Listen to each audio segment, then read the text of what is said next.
MSFന്റെ വനിതാ വിഭാഗമായിരുന്നു ഹരിത. അതിപ്പോൾ ഇല്ല.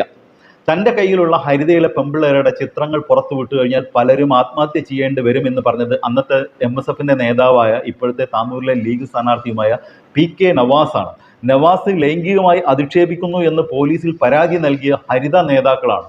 പരാതിയുടെ അടിസ്ഥാനത്തിൽ പോലീസ് അറസ്റ്റ് ചെയ്തത് PK നവാസിനെ തന്നെയാണ്. അവസാനം ലീഗ് നേതൃത്വം ഇടപെട്ട് പരാതി പിൻവലിപ്പിച്ച് ഹരിത പിരിച്ചുവിട്ടതോടെ എല്ലാം സ്വാഹ. അന്ന് ഹരിതയുടെ നേതാവായിരുന്ന പാത്തുമ്മ തഹലിയെയാണ് ഇന്ന് നവാസിന്റെ കൂടെ നിയമസഭയിൽ ഇരിക്കാമെന്ന പൂതി മൂത്ത് പേരാമ്പ്രയിൽ നിന്നും മത്സരിക്കുന്നത്. കഴിഞ്ഞ ദിവസം വോട്ടർ മിഷൻ സൂക്ഷിച്ച കെട്ടിടത്തിലെ സ്ട്രോങ് റൂം തുറന്നതുമായി ബന്ധപ്പെട്ട വിവാദം പുറത്തു വന്നപ്പോഴാണ് ഒരു ശരാശരി ലീഗുകാരുടെ നിലവാരത്തെക്കാൾ എത്രയോ താഴെയാണ് പാത്തു എന്ന് മനസ്സിലായത്. തന്നെ ഫോൺ മുഖാന്തരമാണ് അറിയിച്ചത്. മറ്റൊരു വിവരവും തനിക്ക് ലഭിച്ചില്ല. ഞാനൊന്നും അറിയില്ല രാമനാരായണ എന്ന മട്ടിൽ പത്രക്കാർക്ക് മുമ്പിൽ കസർത്ത് കാണിച്ച പാത്തുവിന്റെ കപട മുഖംമൂടിയാണ് പിന്നീട് അഴിഞ്ഞു വീണത്. തൻ്റെ സ്വന്തം ഭർത്താവാണ് സ്ട്രോങ് റൂം തുറക്കുമ്പോൾ ഒപ്പിട്ടത് എന്ന തെളിവാണ് പിന്നീട് പുറത്തു വന്നത്. അധികാരത്തോടുള്ള ലീഗിന്റെ മുഹബത്തും രാഷ്ട്രീയ കാപട്യവും തുറന്നു കാണിക്കുന്നുണ്ട് സോഷ്യൽ മീഡിയയിൽ ഇടതുപക്ഷത്തിന്റെ ശബ്ദമാകാറുള്ള ഈ വനിതാ സഖാവ്. അങ്ങേറ്റ സൂക്ഷ്മതയോടുകൂടിയും ജാഗ്രതയോടുകൂടിയും ഒക്കെ കേരളത്തിൽ നടപ്പിലാക്കുന്ന ഒരു സംവിധാനമാണ് തെരഞ്ഞെടുപ്പ് എന്ന് പറയുന്നത്. ഈ തെരഞ്ഞെടുപ്പ് പ്രക്രിയയിൽ വെള്ളം ചേർത്തുകൊണ്ട് ജനാധിപത്യത്തെ അട്ടിമറിക്കാൻ ശ്രമിക്കുന്നേ എന്ന് പറഞ്ഞ് വലിയ വായില് തലേ ദിവസമൊക്കെ മാധ്യമങ്ങൾക്ക് മുമ്പിൽ നിന്ന് അലമുറയിട്ട് ഡ്രമാറ്റിക് ആയിട്ട് സംസാരിച്ച വ്യക്തി മറ്റാരും അല്ല, പേരാമ്പ്രയിലെ UDF സ്ഥാനാർത്ഥിയായിട്ടുള്ള ഫാത്തിമ തഹ്ലിയാണ്. ഫാത്തിമ തഹ്ലി ആരോപിക്കുന്നത് തന്നെയോ അല്ലെങ്കിൽ തങ്ങളുടെ രാഷ്ട്രീയ നേതൃത്വത്തെയോ ഒന്നും അറിയിക്കാതെ സ്ട്രോങ് റൂം തുറന്നു എന്നുള്ളതാണ് അവർ ഉന്നയിക്കുന്ന ആരോപണം. വളരെ ഗുരുതരമായിട്ടുള്ള ഒരു ആരോപണമാണത്. പക്ഷെ നിങ്ങൾ ചിന്തിക്കണം, ആ ഒരു സ്റ്റേറ്റ്മെന്റിനകത്ത് തന്നെ അവർ എത്രത്തോളം പച്ച കള്ളങ്ങൾ കുത്തി നിറച്ചിട്ടുണ്ട് എന്നുള്ളത്. സത്യം പറഞ്ഞാൽ അവിടെ സ്ട്രോങ് റൂം തുറക്കല്ല ചെയ്തിട്ടുണ്ടായിരുന്നത്. സ്ട്രോങ് റൂമിനോട് അഡ്ജസ്റ്റന്റ് ആയിട്ടുണ്ടായിരുന്ന മെറ്റീരിയൽ റൂമാണ് തുറന്നിട്ടുണ്ടായിരുന്നത്. യൂഷ്വലി മെറ്റീരിയൽ റൂം സ്റ്റോർ ചെയ്ത് സീൽ ചെയ്ത് വെക്കാത്തൊരു റൂമാണ്. ആ റൂമാണ് തുറക്കുന്നത്. പക്ഷെ ആ റൂം തുറക്കുന്നതിന് മുമ്പായിട്ട് രാവിലെ 8 മണിക്ക് മുമ്പായിട്ട് ഫാത്തിമ തഹ്ലിക്ക് വളരെ കൃത്യമായിട്ടുള്ള അറിവ് ലഭിച്ചിട്ടുണ്ട് അവിടെ മെറ്റീരിയൽ റൂം തുറക്കാൻ പോവുകയാണെന്നുള്ളത്. പിന്നെ എന്തിനാണ് അവർ ഈ വിവാദം ഉണ്ടാക്കുന്നത്? അന്ന് അവിടെ പ്രതിഷേധം ഉന്നയിച്ചിട്ടുണ്ടായിരുന്ന അവരുടെ ജില്ലാ നേതൃത്വത്തിലുള്ള കെ പ്രവീൺ കുമാറും ജില്ലാ പ്രസിഡന്റ് കെ പ്രവീൺ കുമാറും അതുപോലെ തന്നെ കോൺഗ്രസിന്റെ പ്രസിഡന്റ് പ്രവീൺ കുമാറും ജില്ലാ ലീഗ് നേതൃത്വത്തിലുള്ള MA റസാഖും ഒക്കെ പറയുന്നതിൽ കഴമ്പുണ്ട്. കാരണം അവരാ കാര്യം അറിഞ്ഞിട്ടില്ല. അവരാ കാര്യം ആരായിരുന്നു അറിയിക്കേണ്ടിയിരുന്നത്? അത് പേരാമ്പ്രയിലെ UDF സ്ഥാനാർത്ഥിയായിരുന്നു അറിയിക്കേണ്ടിയിരുന്നത്. പക്ഷെ UDF സ്ഥാനാർത്ഥി അങ്ങനെ ഒരു കാര്യം അറിയിക്കുകയും ചെയ്തിട്ടുണ്ടായിരുന്നില്ല. എന്നിട്ടും ഫാക്ടിനെ ട്രൂത്തിനെ അവർ ഡിസ്റ്റോർട്ട് ചെയ്യാണ് ചെയ്തിട്ടുണ്ടായിരുന്നത്. അവർ ഡിസ്റ്റോർട്ട് ചെയ്ത് വെക്കുന്നു. പക്ഷെ അതേസമയം തന്നെ നമ്മുടെ കയ്യിൽ രേഖകളുണ്ട്, തെളിവുകൾ വളരെ കൃത്യമായിട്ടുണ്ട്. ഇവരിത്തരത്തിലുള്ള ഒരു പച്ചക്കള്ളം ആരോപണമായി ഉന്നയിച്ച് മിനിറ്റുകൾക്കുള്ളിൽ ആ രേഖകൾ പുറത്തു വരുന്നുണ്ട്. ആ മെറ്റീരിയൽ റൂം തുറന്നത് മുതൽ അടക്കുന്നത് വരെ താൻ അവിടെ ഉണ്ടായിരുന്നു എന്ന് പറയുന്ന ഒരു സത്യവാങ്മൂലത്തിൽ ആ ഒരു സാക്ഷ്യപത്രത്തിൽ ഒപ്പുവെച്ചിട്ടുള്ളത് ഒരു മിസ്റ്റർ ഷഹസാദ് ഉണ്ട്. ആ ഒപ്പുവെച്ച കൂട്ടത്തിൽ ഈ ഷഹസാദ് ആരാണെന്നുള്ളത് ഫാത്തിമ തഹ്ലിയെ നിങ്ങളോട് പറഞ്ഞിട്ടുണ്ടോ? അല്ലെങ്കിൽ ലീഗ് നേതൃത്വമോ മാധ്യമങ്ങളോ പറഞ്ഞിട്ടുണ്ടോ? ഇല്ല. ഈ ഷഹസാദ് എന്ന് പറയുന്ന ആള് ഫാത്തിമ തഹ്ലിയുടെ സ്വന്തം ഭർത്താവാണ്. മാത്രമല്ല അവരുടെ ബൂത്ത് ഏജന്റും കൂടെ ആയിരുന്നു എന്നാണ് പറയുന്നത്.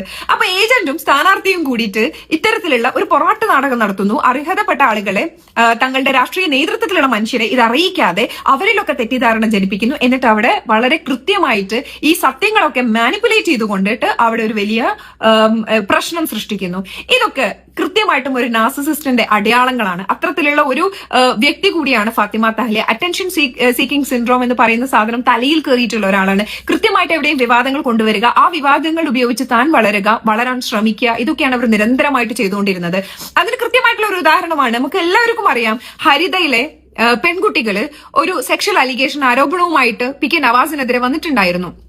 അപ്പൊ ആ ആരോപണമായിട്ട് അവർ ഉറച്ചു നിന്നിട്ട് അവർ ലീഗ് നേതൃത്വത്തിലേക്ക് വരുന്നു. ലീഗ് നേതൃത്വം സഗൗരവത്തോടു കൂടിയിട്ട് ഈ വിഷയത്തെ കാണുകയും അതിനെതിരെ നടപടിയെടുക്കാനുള്ള ശ്രമങ്ങൾ ആരംഭിക്കുകയൊക്കെ ചെയ്തിട്ടുണ്ട്. പിന്നെ ആ സംഭവം അങ്ങ് തേഞ്ഞു മാഞ്ഞു പോയി. ഇപ്പൊ ആരോപണ വിധേയനായിട്ടുള്ള വ്യക്തിയും ആരോപണം ഉന്നയിച്ച വ്യക്തിയും ഒക്കെ ഈ കഴിഞ്ഞ ഇലക്ഷനിൽ എന്താ പറയാ സ്ഥാനാർത്ഥികളാണ്. ഇതാണ് ലീഗ് എന്ന് പറയുന്നത്. ആ ലീഗിലെ സ്ഥാനാർത്ഥിത്വത്തിന് വേണ്ടിയിട്ട് ഇവർ നടത്തിയിട്ടുള്ള കരുനീക്കങ്ങൾ, ഈ കരുനീക്കങ്ങളെ കുറിച്ച് വളരെ കൃത്യമായിട്ട് ജനങ്ങൾക്ക് മുന്നറിയിപ്പ് നൽകിയിട്ടാണ് ഇവരുടെ വനിതാ ലീഗിന്റെ അഖിലേന്ത്യാ നേതൃത്വത്തിലുണ്ടായിരുന്ന നൂർബിന റഷീദ് പടിയിറങ്ങി പോകുന്നത്. അവർ കൃത്യമായിട്ട് അവരുടെ വാർത്താ സമ്മേളനത്തിൽ വീണ്ടും പറഞ്ഞ ഒരു പേര് എന്ന് പറയുന്നത് കുഞ്ഞാലിക്കുട്ടി സാഹിബാണ്. അതെ, കുഞ്ഞാലിക്കുട്ടി സാഹിബിനെ പോലെയുള്ള മതനിരപേക്ഷതയിൽ ഉറച്ചു നിന്നിട്ടുണ്ടായിരുന്ന മനുഷ്യന്മാർ ലീഗിലുണ്ടായിരുന്നു.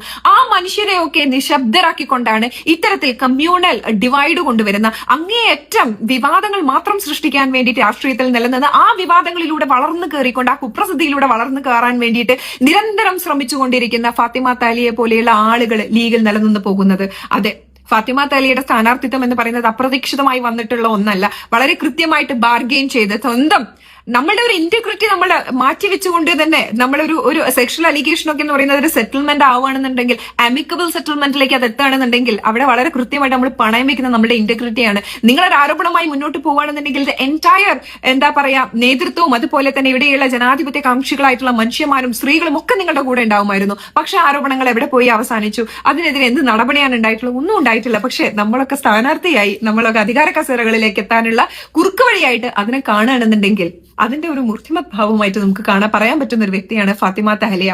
അപ്പോ ഫാത്തിമ തഹലിയ നേരത്തെ ഒരു വീഡിയോക്കകത്ത് പറഞ്ഞിട്ടുണ്ടായിരുന്നു, സഖാവ് സ്വരാജിനെ സംഘാവ് എന്ന് വിളിച്ചത് ഒട്ടും പേഴ്സണൽ ആയിട്ടുള്ള കാര്യം, അതൊരു പൊളിറ്റിക്കൽ സ്റ്റേറ്റ്മെന്റ് ആണ്. അതൊരു പൊളിറ്റിക്കൽ സ്റ്റേറ്റ്മെന്റ് ആയിട്ട് നിങ്ങൾക്കാണ് ചേരാൻ പോകുന്നത്. കാരണം നിങ്ങളാണ് പേരാമ്പ്രക്കകത്ത് കമ്മ്യൂണൽ ഡിവൈഡ് കൊണ്ടുവന്നിട്ടുണ്ടായിരുന്നത്. ആ രീതിയിൽ ഒരു ജനങ്ങളെ ഭിന്നിപ്പിക്കാൻ നിങ്ങളാണ് ശ്രമിച്ചിട്ടുണ്ടായിരുന്നത്. നിങ്ങളുടെ സ്ഥാനാർത്ഥിത്വത്തിന് ശേഷം അതിന്റെ തിക്തഫലങ്ങൾ ഇപ്പൊ പേരാമ്പ്രയിലെ ജനങ്ങൾ അനുഭവിച്ചുകൊണ്ടിരിക്കുകയാണ്. അപ്പൊ ഒരിക്കലും സംഘാവ് എന്നുള്ള പേര് സഖാവ് സ്വരാജിന് ചേരില്ല.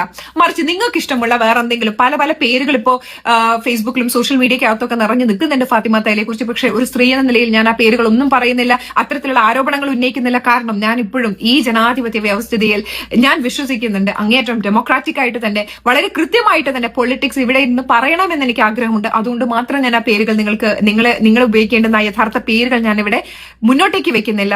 അപ്പൊ ശരി, ഒരല്പം അറ്റൻഷൻ സീക്കിംഗ് സിൻഡ്രോം കുറച്ചു കഴിഞ്ഞാൽ നിങ്ങൾക്ക് എന്തെങ്കിലും ഭാവി ഉണ്ട് രാഷ്ട്രീയത്തിൽ എന്നുള്ളത് നിങ്ങൾ മനസ്സിലാക്കുക. ഇതുകൊണ്ടൊന്നും നിലനിൽക്കാൻ പറ്റില്ല. പ്രവൃത്തിയിലൂടെ കാണിക്കണം നിങ്ങളൊരു രാഷ്ട്രീയക്കാരിയാണ് അല്ലെങ്കിൽ സാമൂഹ്യ പ്രവർത്തകയാണ് എന്നുള്ളത്. അല്ലാതെ വിവാദങ്ങൾ ഇങ്ങനെ വെറും എന്താ പറയാ ശൂന്യതയിൽ നിന്ന് വിവാദങ്ങൾ സൃഷ്ടിച്ചുകൊണ്ടല്ല രാഷ്ട്രീയ മണ്ഡലത്തിൽ നിറഞ്ഞു നിൽക്കേണ്ടതെന്ന് ഒരിക്കൽ കൂടെ ഓർമ്മിപ്പിക്കുകയാണ് ഫാത്തിമ തഹലിയെ. നന്ദി, നമസ്കാരം. കൃത്യമല്ല അവർ പറഞ്ഞത്. മറ്റൊരു വീഡിയോ ആയിട്ട് വരുന്നവരെല്ലാവർക്കും ഗുഡ് ബൈ.